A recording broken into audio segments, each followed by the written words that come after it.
이스라엘 들으라 생명의 말씀 야훼님은 우리의 주님이시. 참여 예수님 안녕하세요. 오늘 성경 맛들이기 마카베오기 학원 14장 1절에서 15장 39절까지 함께 읽겠습니다. 성부와 성자와 성령의 이름으로 아멘. 말씀은 바로 내 곁에 있고 내 입에 있고 내 마음에 있다. 주님, 성령의 빛으로 저희 눈을 여시어 주님의 길을 보게 하시고 저희 귀를 여시어 생명의 말씀을 듣게 하소서. 아멘. 성부와 성자와 성령의 이름으로 아멘.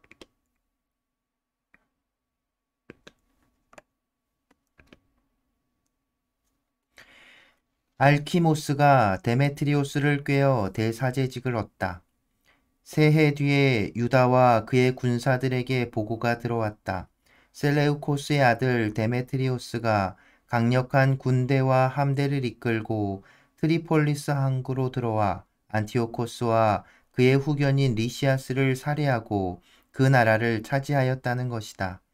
그때 알키모스라는 자가 있었는데 전에 대사제로 있으면서 항쟁이 일어났을 적에 스스로 자신을 부정하게 만든 자다. 그는 어떠한 일을 하여도 구제되거나 다시 거룩한 제단에 접근할 수 없음을 깨닫고 151년경에 데메트리오스 임금에게 가서 금관과 야자나무 가지 또 거기에다 관례적으로 성전에 봉헌하는 올리브 나무 가지를 바쳤다. 그리고 그날은 아무 말도 하지 않았다. 그러나 데메트리오스가 그를 의회에 초청하여 유다인들의 태도와 생각이 어떠한지 묻자 알키모스는 자기의 어리석기 짝이 없는 계획을 추진할 이 좋은 기회를 놓치지 않고 대답하였다. 유다인들 가운데에서 마카베오가 이끄는 하시드인이라는 자들이 전쟁을 일삼고 폭동을 일으켜 왕국이 안정을 누리지 못하게 하고 있습니다. 그래서 저도 선조들의 영에 다시 말하자면 대사제직을 빼앗기고 지금 이곳에 온 것입니다. 그 이유는 첫째로 임금님의 이익을 진심으로 생각하기 때문이고 둘째로 제 동포들에 관해서도 염려하기 때문입니다. 저희의 온 민족은 앞에서 말씀드린 자들의 어리석음으로 적지 않은 불행을 겪고 있습니다. 임금님께서 이러한 사정을 자세히 아셨으니 모든 이에게 보여주신 그 인자한 관용으로 저희 지방과 공경에 빠진 저희 백성을 생각해 주십시오. 유다가 살아있는 한 이 나라는 평화를 누릴 수 없습니다. 알키모스가 이러한 말을 마치자마자 유다에게 적의를 품고 있던 임금의 나머지 벗들도 데메트리오스의 화를 부추겼다. 데메트리오스는 곧바로 코끼리 부대의 장수 니카노르를 유다 지방 총독으로 임명하여 파견하면서 유다를 살해하고 그의 부하들을 해산시킨 다음 알키모스를 그 대성전의 대사제로 세우라는 명령을 내렸다. 유다를 피하여 달아났던 유다 지방의 이교도들은 유다인들의 불행과 재난이 곧 자기들의 번영이라고 생각하며 때를 지어 니카노르와 합세하였다. 유다가 니카노르와 조약을 맺다. 유다인들은 니카노르가 올 뿐더러 이교도들까지 그와 합세하였다는 소식을 듣고는 머리에 흙을 뿌리고 당신의 백성을 영원히 세워주시고 친히 나타나시어 당신의 몫인 이 백성을 언제나 도와주시는 하느님께 간구하였다. 그러고 나서 지도자가 명령을 내리자 그들은 바로 그곳을 떠나 데사우라는 마을에서 적군과 마주쳤다. 유다의 형 시몬은 니카노르와 맞서 싸우게 되었는데 적군이 갑자기 들이닥치는 바람에 천천히 물러설 수밖에 없었다. 그러나 니카노르는 유다와 그의 병사들이 용감하고 조국을 위하여 맹렬히 싸운다는 말을 듣고 혈전으로 결판내기를 꺼렸다. 그래서 그는 포시도니오스와 테오도토스와 마타티아스를 파견하여 유다인들과 화친을 맺게 하였다. 지도자가 이 일을 충분히 검토하여 병사들에게 알려주자 모두 찬성하는 것으로 보였다. 그리하여 그들은 조약에 동의하였다. 양쪽 지도자들은 단독으로 만날 날을 정하였다.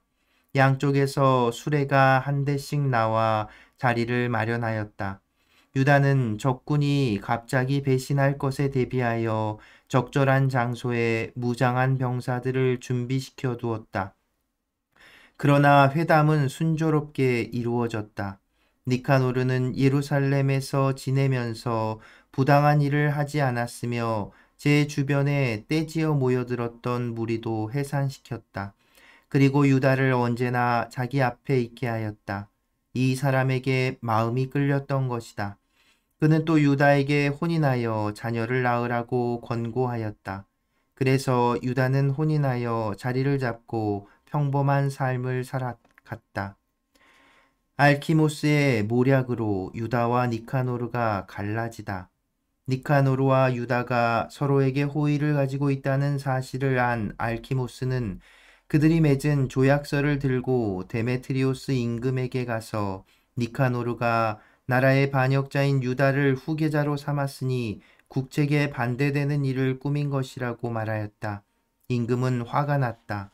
이 간악한 자의 중상모략에 넘어가 흥분한 그는 니카노르에게 편지를 보내어 그 조약이 마음에 들지 않는다고 하면서 마카베오를 결박하여 안티오키아로 즉시 보내라고 명령하였다.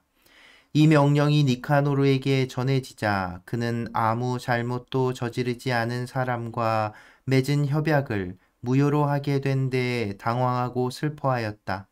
그러나 임금을 거역할 수도 없었기 때문에 그는 어떤 계략을 써서 그 명령을 이행할 기회를 엿보았다.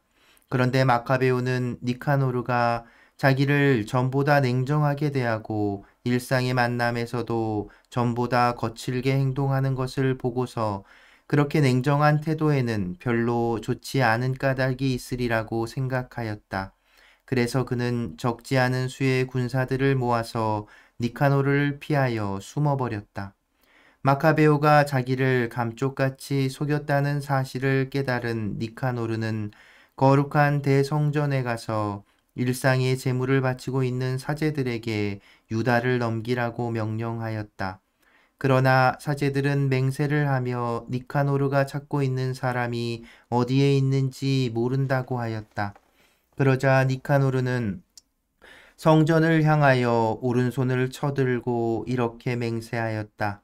너희가 유다를 결박하여 넘기지 않으면 나는 이 하느님의 성역을 땅바닥까지 무너뜨리고 제단을 허문 다음 여기에 디오니소스를 위하여 찬란한 신전을 짓겠다.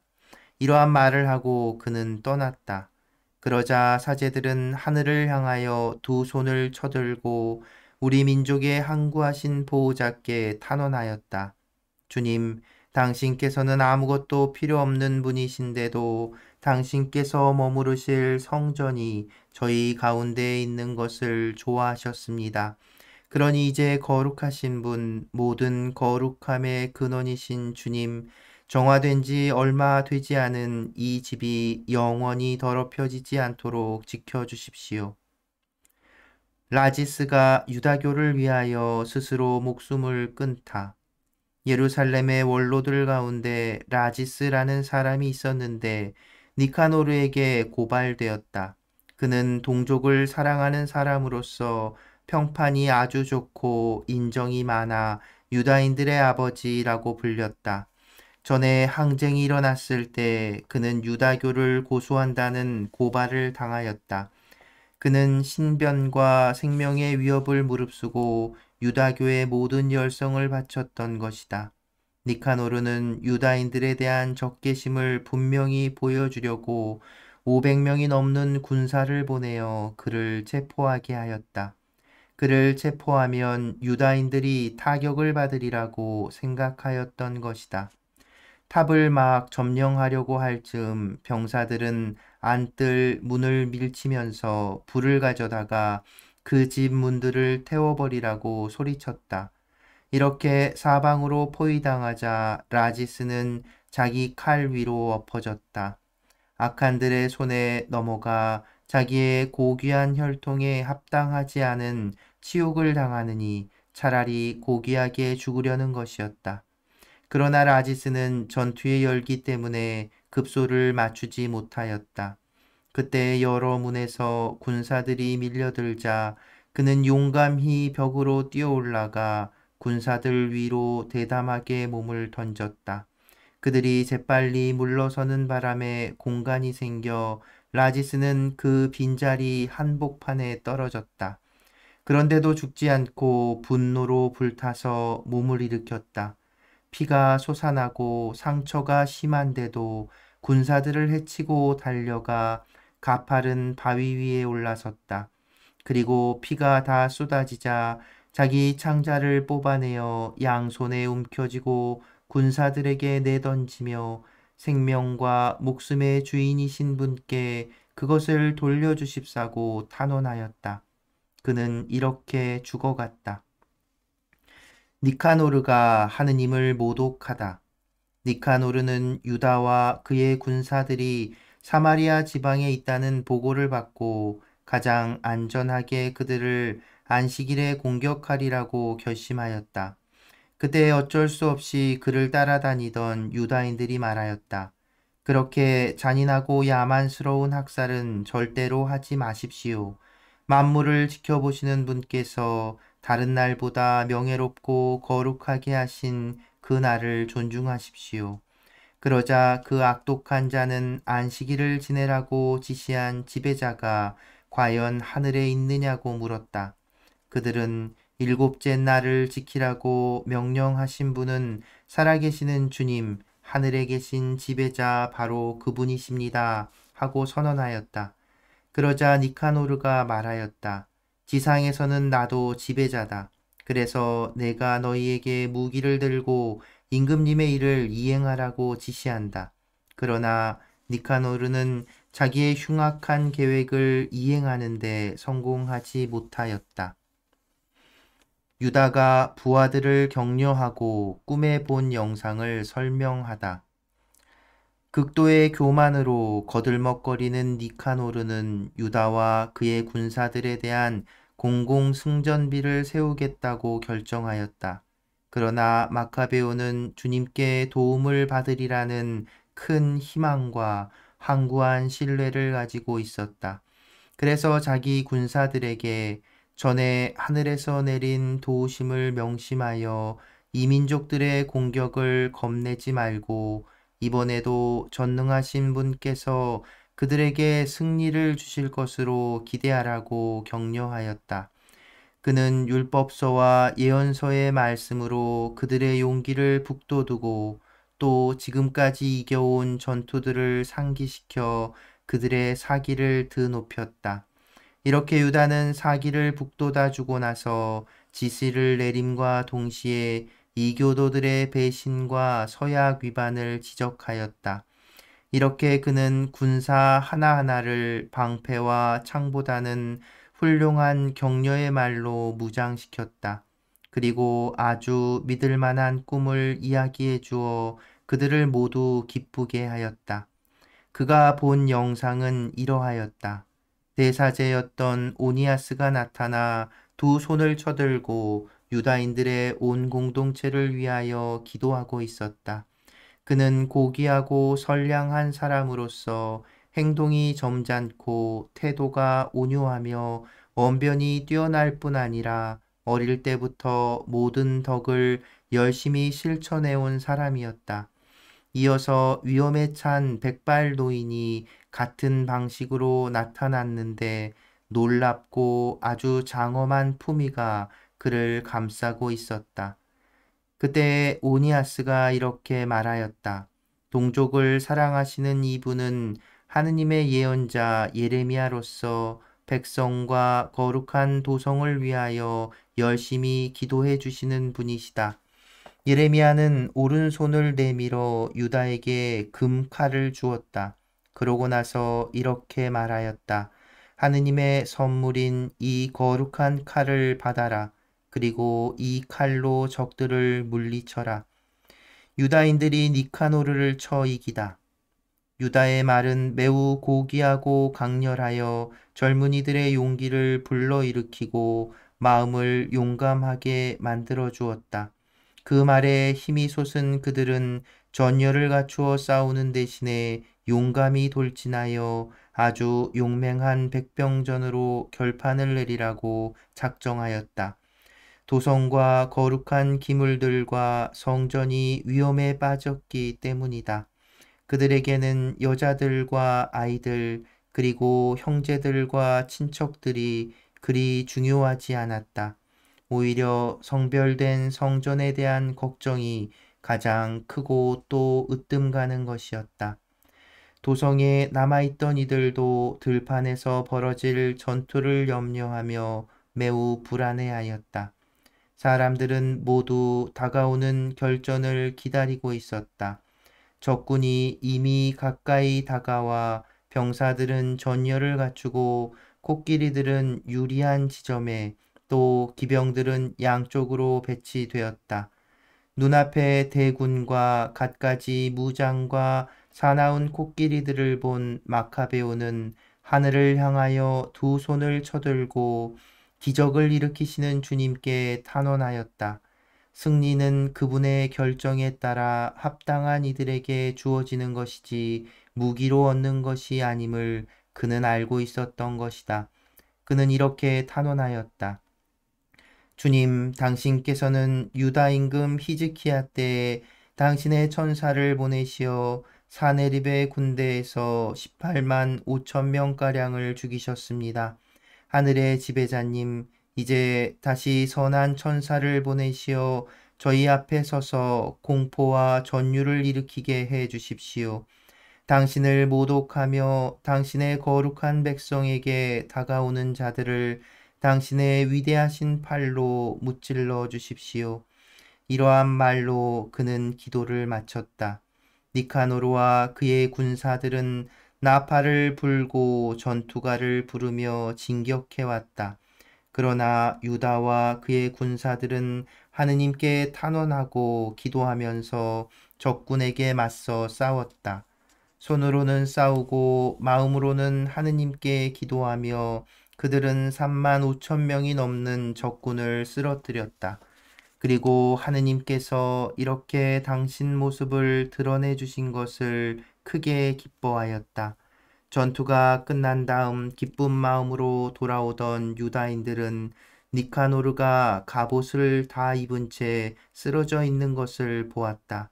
그래서 그들은 환성을 지르고 기뻐 뛰며 조상들의 언어로 지배자이신 주님을 찬양하였다. 몸과 마음을 다하여 결의 수호에 앞장서고 젊은 시절부터 동족에게 애정을 지녀온 유다는 니카노르의 머리와 한쪽 팔을 어깨까지 잘라 예루살렘으로 가져가라고 명령하였다. 이곳에 도착한 그는 동족을 불러 모으고 사제들을 제단 앞에 세운 다음 사람들을 보내어 성체에 있는 자들을 불러오게 하였다. 그리고 그들에게 그 부정한 니카노르의 머리와 하느님을 모독하던 그 손을 보여주었다. 그 자는 전능하신 분의 거룩한 집을 거슬러 그 손을 뻗치며 거만을 떨었던 것이다. 유다는 그 사악한 니카노르의 혀를 잘라낸 다음 그것을 조각내어 새들에게 주고 그가 저지른 어리석음의 대가를 성전 맞은 쪽에 매달아 놓으라고 일렀다.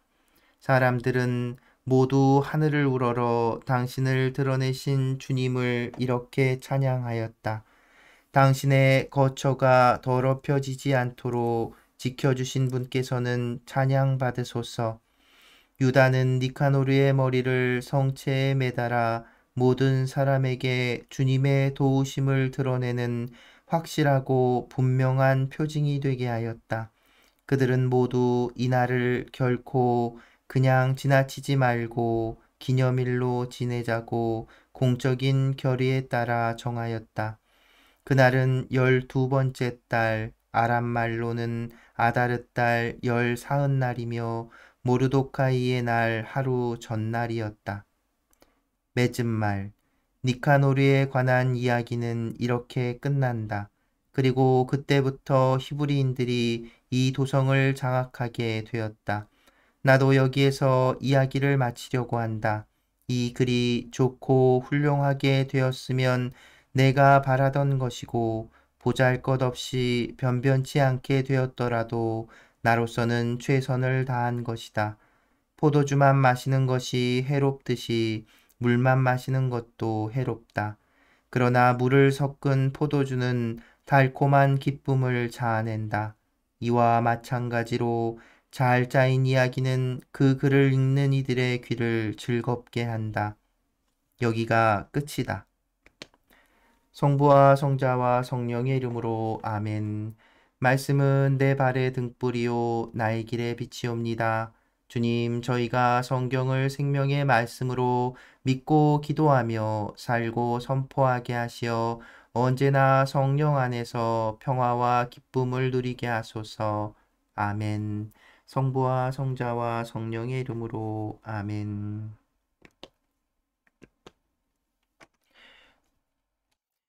예수님, 안녕하세요. 네, 오늘 이제 마카베오기 학원 끝까지 다 읽었습니다. 어제 얘기 드린 것처럼 이제 마카베오기에서도 이제 후기 이제 신학의 어떤 발전을 보이는 중계 기도 부분, 어제 죽은 이들을 위해서 기도하는 그 전구 기도하는 그런 장면이 나왔다면, 오늘은 보시면 이제 그 죽은 사람이죠. 그 누구죠? 아우, 갑자기 이렇게 이름이 유다 마카베오가 꿈을 통해서 본 것을 이제 군사들에게 병사들에게 이렇게 이야기해 주면서 용기를 북돋주는 15장 6절에서 16절 내용에 보면, 이제 이미 죽은 오니아스 대사제나 예레미야 예언자가 꿈에 이제 나타나서 그들을 위해서 기도해 준다는 내용이 나오지요. 그러니까 이것이 그 전에는 유다교 안에서 이런 신앙이 없었어요. 그런데 이제 이 후기, 이제 예수님 시대로 접어들어오는 이 유다 구약의 그 이 후기 시대에 오면 이렇게 발전된 신앙을 이렇게 가지게 되는데, 그게 바로 이제 죽음이 끝이 아니라는 거죠. 그리고 고통에 대한 어떤 그 보상이라고 해야 될까요? 그 원래 전통적인 유다교는 하나님의 뜻, 율법을 따르면 상을 받고 그렇지 않으면 벌을 받는다. 그 벌은 곧 죽음과도 마찬가지였다고 볼 수 있어요.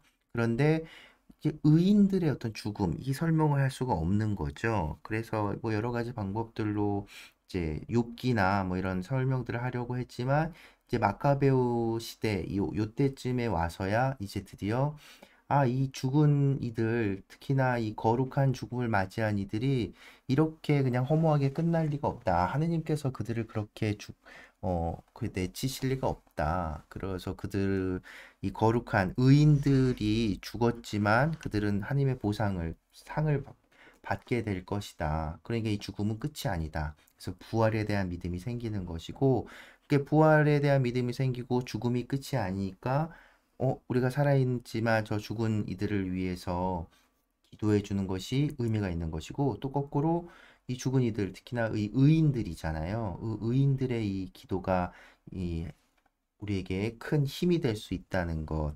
이것이 이제 이런 이 신앙이 지금 우리가 갖고 있는 이 성인들의 통공, 그리고 이런 부분들과 이제 맞닿아 있는 신앙이라고 얘기할 수 있습니다. 마카베오기 이제 학원까지 쭉 다 읽어봤는데요. 마카베오기가 이제 우리 그리스도교 신앙에 주는 중요한 의미는 이제 신학적으로도 이렇게 비슷한 이제 이어지는 부분들이 분명히 있지만, 그 당시 어떤 시대 상황을 분명히 우리에게 잘 전해주고, 그로 인해서 그런 시대 상황에 하에서 예수님께서 하셨던 말씀이나 가르침들이 어떤 의미가 있고 왜 그렇게 하셨는지를 이해하는데, 그래서 복음의 그 가치를 더 깊이 이해하는데 큰 도움이 될 수 있습니다. 정리해 보자면 이 시기에 이제 유배 이후 시기죠. 유배 이후 시기는 유다는 왕국이 없어요. 유다는 왕국이 없고 이제 셀레우코스 왕조 또 그러니까 이 알렉산더 대왕이 건설한 제국, 헬레니즘 제국이 거대한 제국이 이제 세 개의 왕조로 나누어져서 이제 분할 통치가 되는데 그 후대들이 이제 자기들끼리 싸우게 되죠. 유다 지역은 처음에는 이집트의 플토레마이오스 왕조의 그 지배하에 있다가 프톨레마이오스 왕조와 셀레우코스 왕조가 싸워서 셀레우코스 왕조가 이기고 이제 셀레우코스 왕조 휘하에 있는 겁니다. 그러니까 유대 민족뿐만 아니라 다른 민족들 역시도 자기 고유한 그 독립국가는 없이 그 나름대로의 이제 삶을 영위하고 왕조가 바뀌든 그게 사실은 상관이 없었던 거예요. 사실 우리 역사 안에서도 살펴보면 민초들의 삶, 백성들의 삶은 뭐 그 삼국 그 고구려가 됐든 백제가 됐든 신라가 됐든 또 고려가 됐든 조선이 됐든 뭐 크게 달라지지 않잖아요. 이제 그런 현상들이라고 볼 수 보시면 되지요. 그런데 이제 문제가 되는 건 이제 이 셀레우코스 왕조가 이제 계속해서 다시 예전의 그 권력을, 그 영광을 찾기 위해서 이제 셀레우코스 왕조는 이 동쪽의 이 아라비아 쪽에서 이제 발흥한 이제 문화잖아요. 그러니까 이 서쪽으로 계속 세력을 팽창시켜 나가는 겁니다. 그런데 이제 맞닥뜨리게 되는 게 로마 제국인 거예요. 서쪽 땅을 기반으로 형성된 이 로마 제국은 이제 반대로 동쪽으로 이 둘이 부딪히게 되는 거죠. 그래서 로마 제국이 이겨요. 그래서 셀레우코스 왕조가 멸망하진 않지만 로마와의 전쟁에서 지고 로마에게 조공을 바치는 신세가 되지요. 그리고 왕자가 이제 볼모로 잡혀가고 뭐 이런 상황들이 벌어지는 거죠. 그러니까 경제적으로 이런 어려움들을 겪게 되는 이 셀레우코스 왕조 휘하에 그리고 또 정치적으로도 이제 혼란한 상황, 이 복잡한 국제 정세와 이 왕조의 상황에서 이 유대 마카베오 시기는 그 굉장히 복잡한 상황이었던 거죠. 그런 것이 사실은 예수님 시대까지도 이어지는 것이고요. 그러니까 이 제국의 왕권은 왕권대로 막 그 암살과 암투가 막 판치고 더 큰 제국에 이렇게 조공도 받아도 경제적으로도 어렵고 또 계속된 전쟁과 전투로 경제적으로도 굉장히 힘든 상황이고 그리고 또 이제 유다 땅에서는 유다 땅대로 이 이제 불손한 자들, 이 야손이나 이런 사람들, 야손 기억하시죠? 이 대사제직을 이제 돈 주고 사려고 했던. 근데 야손뿐만 아니라 뭐 메넬라오스나 뭐 여기 나오는 또 누구예요? 오늘 읽은 부분에서도 나오죠. 알티모스 뭐 이런 사람들 끊임없이 그 대사제직을 탐했던 사람들. 그러니까 왕은 없지만 그 어떤 지역의 어떤 실권자였던 거예요. 그리고 안티오코스 임금이 이 성전을 이제 침탈한 이유들 그런 것들을 보면 당시에 이런 상황들 안에서 돈이 어디에 있었냐는 거죠. 성전에는 돈이 있었던 거예요. 사람들의 재물. 그러니까 당시에 왕이 그 수입을 얻을 수 있는 건 전쟁으로 이긴 노획물이거나 아니면 이제 세금을 걷는 것인데 성전에는 언제나 이렇게 돈이 많았단 말이죠. 그래서 대사제직을 이제 취하려고 했던 이 사람들은 이제 왕에게 가서 이제 그렇게 알랑방구를 끼는 거죠. 내가 이제 대제사장이 되면 저 성전에 있는 돈들 많이 이 왕국의 왕 임금님께 바치겠다고. 이제 그런 아주 그러니까 종교적으로도 혼란하고 그리고 앞서 말씀드린 것처럼 이 헬레니즘 문화가 쫙 퍼져져 있던 상황에서 전통 유다교의 어떤 유다교의 전통이 이게 훼손되고 있는 그런 현실들 왜 뭐 대사제 직분도 이렇게 사고팔고 하는 상황이니까 뭐 그리고 그 오니아스 대사제 동생이 이제 막 자기가 대사제 되려고 자기 형을 이렇게 막그 뭐죠? 암투와 뭐 이런 것들이 벌어지던 시대니까 얼마나 혼란스러웠겠습니까? 그리고 정체성도 막 흔들리고 이제 그런 와중에 이제 성전에는 돈이 있기 때문에 하여튼 돈이 언제나 문제인 것 같아요. 성전이라는 곳은 언제나 돈이 이 많이 재물이 쌓여 있는 사람들의 어떤 그 마음이 이렇게 모이는 곳이기 때문에 이 임금도 그리고 또 이 나쁜 세력, 악한 세력들도 침을 흘리는 그런 공간이 되어버린 것이죠. 그러니까 뭐 표면적으로 드러나는 것과 또 드러나지 않는 이런 것들, 그리고 또 이제 성전에 대한 이 또 신신 깊은 사람들의 이 성전을 수복하기 위한 바램들, 그러니까 이게 막 부딪히는 굉장히 혼란스러운 상황이었던 거예요. 그러니까 그래서 성전의 재물을 회수하려던 그런 것으로 시작되었다고 볼 수 있겠지만 정치적으로 그런데 이제 그러다 보니까 그것이 이제 박해까지도 이어지는 상황이 벌어졌고 그 가운데서 이제 지방 사제 그러니까 되게 별 사실은 마카베오 집안은 별 볼 일 없는 집안이었던 거예요. 지방 그 지역 예루살렘도 아니고 그래서 대사제가 될 수 없는 가문이었어요. 그러니까 정통성으로서는 좀 별로인 별로 좋지 않은 집안. 근데 그 집에서 집안이 이렇게 발흥한 거죠. 무장봉기를 일으킨 거예요. 반군이 된 거죠. 그래서 작은 반군 세력이었는데 이게 하시딘들이나 이제 이 마카베오 가문의 이 반기에 든 뜻을 같이 했던 사람들이 모이고 그러면서 승리하게 되고 그러면서 이제 유다 마카베오는 결국 유다 마카베오도 암살당하죠. 아무튼 이게 복잡한 그런 와중에 하스모니아 왕조라는 게 생기고 마카베오기 상고는 그 하스모니아 왕조가 바로 이 전투와 승리, 성전을 이렇게 수복하고 승리했던 이 했고 승리했고 그래서 이 왕조를 일으킨 하스모니아 왕조는 그래서 하나님의 뜻에 맞는 그 정당한 왕조다라는 것을 이제 드러내려고 증명하려고 쓰여진 책이라고 볼 수 있다고 말씀드렸죠. 그런데 이제 이 유다 마카베오 집안을 온전히 다그 유다인들이 받아들였느냐 하면 그렇지 않다는 거예요. 그래서 이제 이때부터 생겨난 것이 이스라엘의 이 당파라고 할 수, 정당들이라고 오늘날 따지면 정당들이라고 할 수 있는 뭐 바리사이파니, SNF파니, 사두가이파니 이런 파들이 생긴 거죠. 그러니까 그러면서 이제 마카베오기 학원은 유다 마카베오 한 사람에게 집중을 하는 겁니다. 마카베오 집안 전체 그래서 하스모니아 왕조를 그 정통성을 인정하진 않아요. 그럼 거기는 뭐 근데 유다 마카베오라는 인물은 왜 성전을 되찾고 정화했던 인물이니까 유다 마카베오에게는 집중을 하는 겁니다. 그리고 사실은 유다 마카베오라는 인물에 집중한다기보다는 그 중요한 거는 마카베오기 학원에서 중요하게 다룬 건 성전이었죠. 그리고 거룩한 법, 조상들의 전통, 율법을 충실히 지키고 하느님 뜻에 맞게 하나님 뜻에 따르는 것 그것이 가장 큰 관심사였던 겁니다. 그래서 앞에 성전이 훼손되는 그런 사건들과 유다 마카베오가 죽기 전 승리의 장면에서까지만 내용을 삼고 다루고 있는 것이지요. 그러니까 이런 흐름이 계속 예수님 시대까지 이어지는 거예요.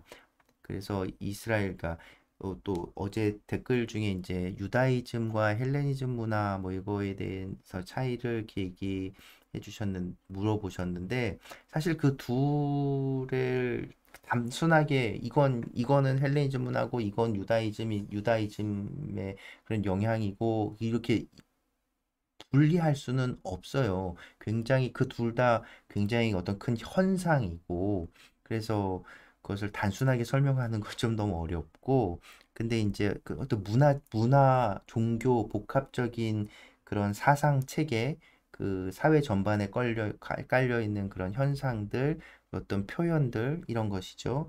그래서 이 둘이 잘 맞물려 있고 그런 와중에 로마 제국이 차지하게 되면서 이 둘이 여전히 그 긴장 관계와 또 서로에게 영향을 주고받고 이것이 잘 버무러지고 어 뭐죠? 하나의 문화로 형성되게 된 것이 그리스도교라고 말할 수도 있는 겁니다. 이게 꼭 그렇게 그렇다라고 단정적으로 말할 수는 없는 부분이고요. 이제 그러면서 이제 이후에는 로마 제국의 이제 국교가 되고 그러면서 이제 그리스 헬레니즘 문화와 이 뭐죠? 이 동방의 이 동방 그 유대 문화, 그러니까 사실은 이슬람 계열의 어떤 문화라고 할 수 있는 거죠. 아라비아 이 전통 이런 것들이 이제 이렇게 융합되고 그러면서 이제 서구 로마 제국을 중심으로 한 그리스도교 문화가 발흥되고 그게 이제 오늘날 우리에게까지 이어지는 거라고 볼 수 있겠죠. 그러기에 이제 마카베오기가 가지고 있는 의미들은 우리 그리스도교에 있어서도 큰 중요한 이제 가치를 가지게 되는 겁니다. 네, 아무튼 이제 마카베오기까지 이제 다 읽고 드디어 우리가 아, 이 성경 맛들이기 복음서부터 시작해서 신약 성경 전체 그리고 구약 성경 전체를 이렇게 매일매일 이렇게 읽어는 시간 드디어 이제 마카베오기 학원을 끝으로 통독 전체 다 읽었는데요. 여러분들 정말 거의 2년 가까운 시간 원래 계획보다 이제 이 간염병 상황으로 조금 더 늘어난 이 상황에서 함께 이 성경 통독하시느라 애쓰셨습니다. 그리고 이 시간이 분명 우리 신앙 안에 큰 힘이 될 거예요. 근데 이 성경은 이렇게 한번 다 읽었으니까 이제 안 봐도 돼 이런 책 아닌 거 아시죠? 네, 성경 우리가 매일 읽기 전 기도, 읽고 나서 기도하는 것처럼 하나님 말씀이 내 삶에 이스라엘 역사 안에서 하나님께서 당신이 그 역사 안에서 그 사람들을 통해서 당신의 뜻을 이렇게 드러내시고 보여주셨던 것처럼 우리 삶에 우리 개개인의 역사 안에서도 하나님께서는 개입하시고 당신 뜻을 전하고 계십니다. 그러니까 우리 역시도 성경을 이렇게 쭉 끊임없이 계속 읽으면서 하느님 뜻이 무엇인지 나에게 말씀하시는 그분의 말씀은 무엇인지 계속 찾고 읽고 새길 수 있는 그런 신앙인이 되었으면 좋겠습니다. 저도 또 한 번 성경 통독 또 이렇게 천천히 그리고 또 여러분들과 함께 나누기 위해서 나름 준비도 하고 하느라고 다른 때와는 또 다른 또 성경 읽기였던 것 같아서 저 개인적으로도 큰 의미가 있었던 시간이었습니다. 네, 여러분 정말 지금까지 함께 해주셔서 너무너무 감사드리고 또 이 이후에 또 이 영상으로나마 이렇게 또 함께 할 수 있는 무언가가 있으면 또 준비해서 함께 할 수 있는 시간 만들어 보도록 하겠습니다. 여러분 거의 2년 가까운 시간 함께 하나님 말씀 듣고 또 나누고 또 새기느라 애쓰셨고 또 너무 감사합니다. 오늘 제가 매번 시작 성가로 들려드렸던 이스라엘 들으라 가톨릭 성가 64번 이스라엘 들으라 이 노래 들으면서 오늘 이 시간 모든 성경 맛들이기의 마지막 시간 마무리합니다. 오늘도 또 그동안 함께 해주셔서 감사합니다.